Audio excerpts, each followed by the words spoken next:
Howdy, partners. You like my Halloween costume? I'm a space cowgirl. Okay, I'm going to take these off so you can see my eyes, even though I have bags under my eyes because I'm still really tired. Anyways, hi, this is Queen Mab, and today I would like to talk to you about the intensity of the reactions that I have to shows that I watch, especially solo shows and especially theater. I get this with movies too, but I think with live theater, it's a much more visceral thing. Now, I've noticed over the course of the pandemic that I've been watching a lot of solo theater from home because that's what's safe to produce and that's what's available. And now we've got the technology that we can all be watching it streaming. And it's kind of a tough thing because I'll watch something and I'll watch it by myself. And then when it's over, I'm often having a really intense reaction to it, especially with solo theater because the stories are so personal and they bring up so much emotion. And then it's over and it's like, I have nobody to talk to about it. And there are some solutions like, okay, make sure that I watch with a friend, which is not always possible because, my friends have their own lives and they're not as into solo theater as I am. Sometimes the actors will do talkbacks, which is a cool thing. Unfortunately, I've found that some shows are so triggering for me that it's really not a good idea for me to go to the talkbacks. Yes, I have been that person at a talkback, and I'm really not proud to say that, but it's happened, okay? And, I was thinking of this as a phenomenon that was related to the pandemic and to being online and to all these kinds of things.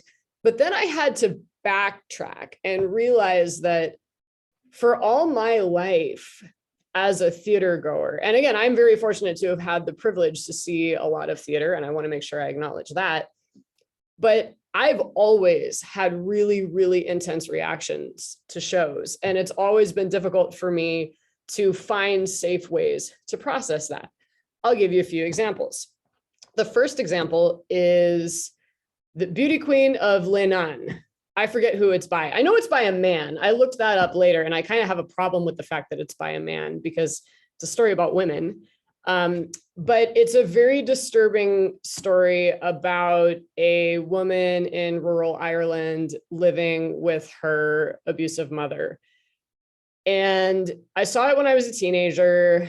And when it was over, I was so disturbed. I was like, I don't believe in God anymore. And I went home and I said this to my mother, and she was furious with me. And she was furious with the friend who had taken me to see the show at the San Diego Rep. But it was a tough thing because, again, there was nobody around that I could really talk to about what the play had brought up for me. It was just like, okay, now you're living with this horrible story. Okay. So that was the first time. The second time I was in high school and we watched a filmed version of a staging of Oedipus. Okay.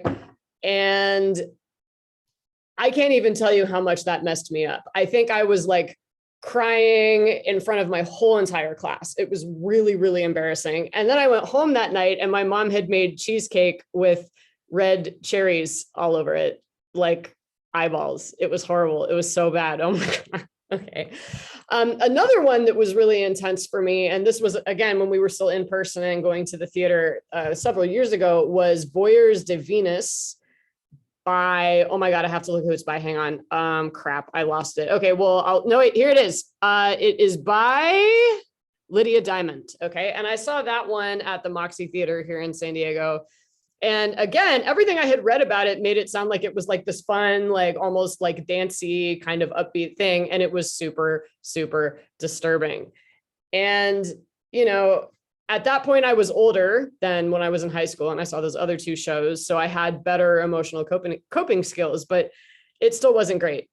So I guess I'm really interested to know if this is a phenomenon that affects more people than just me, where you see a show and it just really messes you up and you don't really know what to do to process it. And you may not have anyone who's come to see it with you that you can talk to about it. And you don't want to go to the talkback because if you go to the talkback, like you're probably going to be the booger in the punch bowl.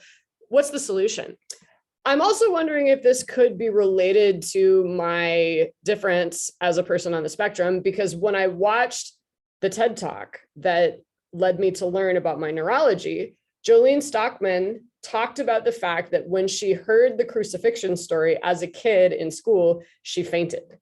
And when I heard of that, I immediately thought of me and my reaction to Oedipus Rex. Okay. So I think that's all I have to say about it. If you like what I'm talking about, you can go to queenmabmusic.com for more of my content. Don't forget to like, comment, and subscribe. And if I haven't scared you away, I hope to see you next time. Happy Halloween.